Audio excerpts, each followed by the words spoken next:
Potret perselisihan hasil Pilkada 2024. Liputan ini dibuat oleh Ajit Fuad Muzaki, peneliti Perludem. Halo teman-teman, jumpa lagi di liputan khusus Rumah Pemilu bersama saya Haura Isani. Kali ini kita akan ngobrol soal sesuatu yang sering bikin rame setelah pemilu. Apa itu? Tidak lain dan tidak bukan, yakni perselisihan hasil pilkada atau biasa disingkat PHPKada. Jadi, kalau ada calon yang ngerasa hasil pemilu nggak adil atau ada kecurangan, mereka bisa bawa kasusnya ke Mahkamah Konstitusi atau MK. Tapi, apakah semua gugatan bisa langsung diterima? Yuk kita bahas semua soal PHPKada 2024. Kenapa PHPKada itu penting? Mari bayangkan kalau pemilu itu pertandingan sepak bola. Kalau wasitnya dirasa berat sebelah atau ada yang curang, pasti tim yang merasa dirugikan bakal protes kan? Nah, PHPKada adalah jalur hukum yang disediakan untuk menyelesaikan sengketa hasil pemilu secara legal. Hal ini penting buat menjaga kepercayaan masyarakat terhadap demokrasi. Nah, sebenarnya tahapan PHPKada 2024 sudah dimulai sejak 18 Desember 2024, mulai pengajuan permohonan hingga nanti putusan 7-11 Maret 2025. Jadi, catat baik-baik ya dan jangan lupa untuk memantau persidangannya melalui YouTube Mahkamah Konstitusi. Lalu gimana sih proses di MK? Jadi setelah hasil pilkada diumumkan, pasangan calon yang merasa keberatan punya waktu 3 hari kerja buat mengajukan gugatan ke MK. Tapi nggak semua gugatan bisa langsung diterima ya. Umumnya syaratnya adalah pertama, selisih suara. Ada batas selisih suara yang ditentukan berdasarkan jumlah penduduk di daerah tersebut. Yang kedua, bukti kuat. Harus bisa membuktikan kalau ada kecurangan yang terstruktur, sistematis, dan masif atau TSM. Yang ketiga, dalil yang masuk akal. Dalil gugatan harus punya dasar hukum yang kuat, bukan cuma sekedar merasa kalah. Kalau gugatan diterima, MK akan menggelar sidang, memeriksa bukti, memanggil saksi, dan akhirnya memutuskan apakah hasil pilkada perlu diubah atau tetap seperti semula. Selanjutnya, mari kita lihat statistik PHPKada 2024. Nah, berdasarkan kajian statistik PHPKada Perludem, pada bulan Desember lalu, perkara PHPKada dari tahun ke tahun mengalami kenaikan juga.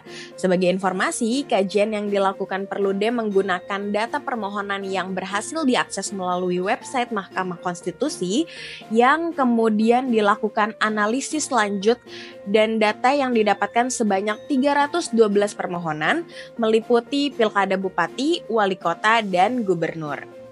Jadi secara keseluruhan pada kajian tahap awal ada 312 permohonan PHPKada yang tercatat. Rinciannya adalah sebagai berikut: 241 perkara terkait pemilihan bupati, 49 perkara pemilihan wali kota, dan 22 perkara pemilihan gubernur. Angka-angka ini sekaligus menunjukkan betapa kompleksnya proses demokrasi di Indonesia. Jika kita lihat lebih dekat, beberapa provinsi menunjukkan angka yang lebih tinggi dalam sengketa. Papua Tengah memimpin dengan 20 perkara, diikuti oleh Maluku Utara dengan 19 perkara, dan Papua dengan 18 perkara. Jawa Timur, Sumatera Utara, dan Sulawesi Tenggara ini juga mencatatkan angka sengketa yang signifikan. Namun, satu hal yang menarik, terdapat 8 perkara yang diajukan terkait calon tunggal seperti di Empat Lawang, Gresik, Kota Tarakan, Bintan, Pasangkayu, Ogan Ilir, dan Nias Utara. Calon tunggal adalah fenomena yang kerap mencuat dalam beberapa pilkada, yang umumnya disebabkan oleh calon diborong oleh koalisi mayoritas sehingga tidak muncul oleh calon tandingannya. Lalu, siapa saja yang mengajukan gugatan ini? Bagian besar, yakni 91,1% dari total perkara diajukan oleh pasangan calon yang merasa dirugikan. Selain itu, ada juga 5,1% yang datang dari masyarakat dan 2,8% dari pemantau pemilu. Ini adalah gambaran singkat mengenai dinamika hukum Pilkada 2024 yang sedang berlangsung. Setiap gugatan mencerminkan proses kontrol demokrasi yang vital bagi kelangsungan pemilu yang jujur dan adil. Selanjutnya, mari kita masuk lebih jauh lagi mengenai dalil dan petitum PHPKada. Ini juga merupakan kajian lanjutan Perludem edisi PHPKada. Nah, berikut lengkapnya. 314 perkara diajukan ke MK tertinggi dalam 10 tahun terakhir, hanya 34 perkara memenuhi ambang batas selisih suara, sementara 251 perkara tidak lolos ambang batas karena tidak memenuhi syarat pasal 158 UU Pilkada.